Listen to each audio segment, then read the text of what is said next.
Welcome back to Discovery Lab Online. I'm Erica, and today we're going to talk a little bit about Texas food history. Now, when most people think about food in Texas, a couple of images come to mind, most likely centered around beef and barbecue. But Texas food history is as complex and multifaceted as are the people who have called Texas home. Native Texans had a rich culinary history years before European contact. For those who participated in horticulture, maize, beans, and squash were crafted into intricate and nutritious dishes that helped Native Texans thrive. The tortilla had been a common staple in Texans' diets years before the Spanish ever set foot on Texas soil. But in the mid-19th century, Texas's culinary history got a lot more complicated.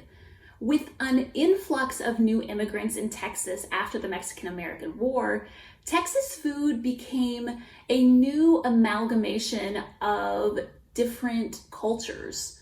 Today, what we think of as Texas food is really a mashup of Spanish, Mexican, Native American, German, Czech, and African cuisines.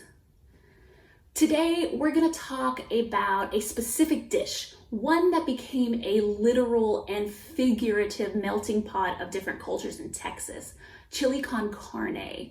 And at the end of this video, I'm going to try out a Texas chili recipe that's over 100 years old. But before we get to that, a little bit of history. Unlike much of Texas cuisine, chili con carne isn't actually an import from anywhere else, but a uniquely Texan dish that demonstrates the mix-up of different cultures that emerged throughout Texas's colonization.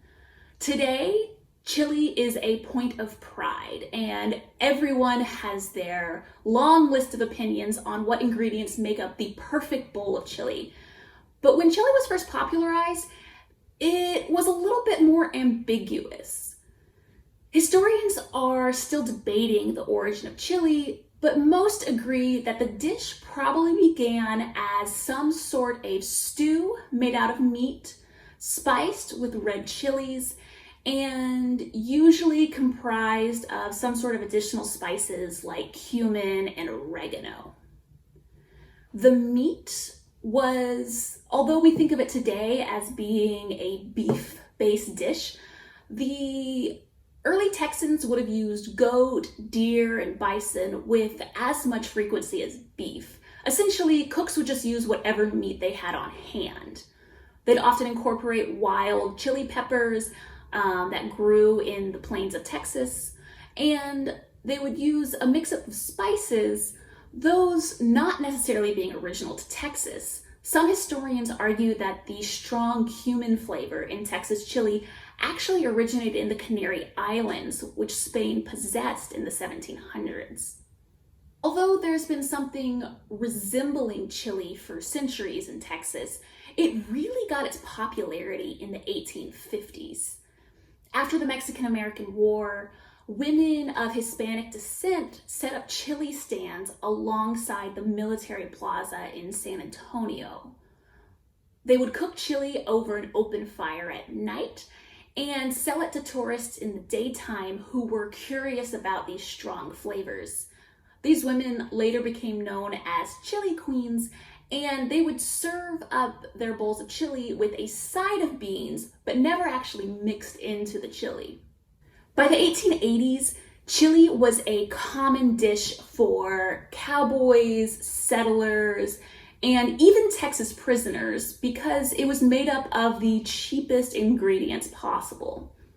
In 1893, the dish reached national prominence when the San Antonio Chili Stand set up shop at the 1893 Chicago World's Fair.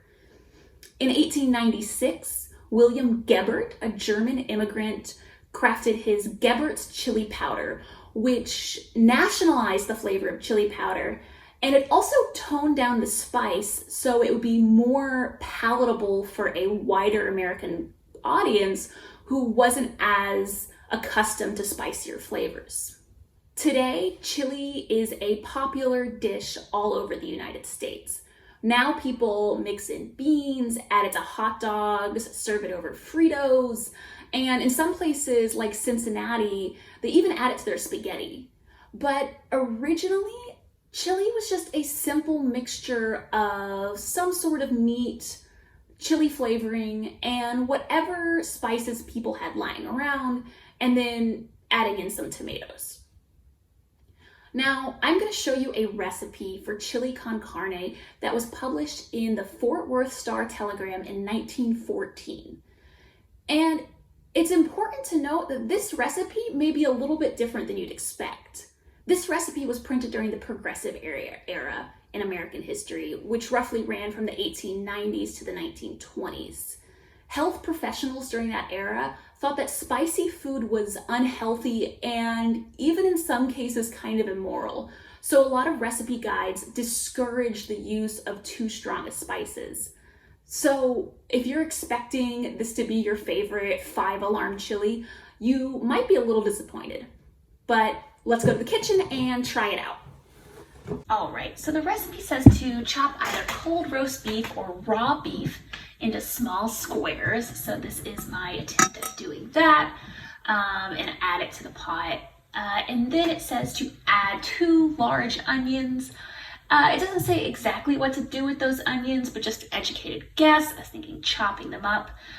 So I added that to the pot and I covered it with water and I cooked until tender. I kind of estimated this is probably around 5 or 10 minutes or so. And then I added 1/2 can of tomatoes. The average can size in the Progressive era was around 10 ounces, so I tried to add around 5 ounces of tomatoes. I blended 1 tablespoon of ground chili and flour, and with some water, and I poured it over the top of the mixture. I then continued to cook it for a little bit. I threw in some butter and I added a lot of salt because there wasn't really much flavor in there to begin with besides the chili powder, so I added a lot of salt, and that was pretty much it. Taste-wise, not quite as flavorful as modern chilies, but tastes a little bit better than you might expect given the list of ingredients. How does your family make chili? Let me know in the comments below. And if you like this video and want more Texas history content, be sure to subscribe to the Fort Worth Museum YouTube channel and leave us a like on this video. If you have any science or history questions you want answered, leave them in the comments below. Until next time, thanks for watching.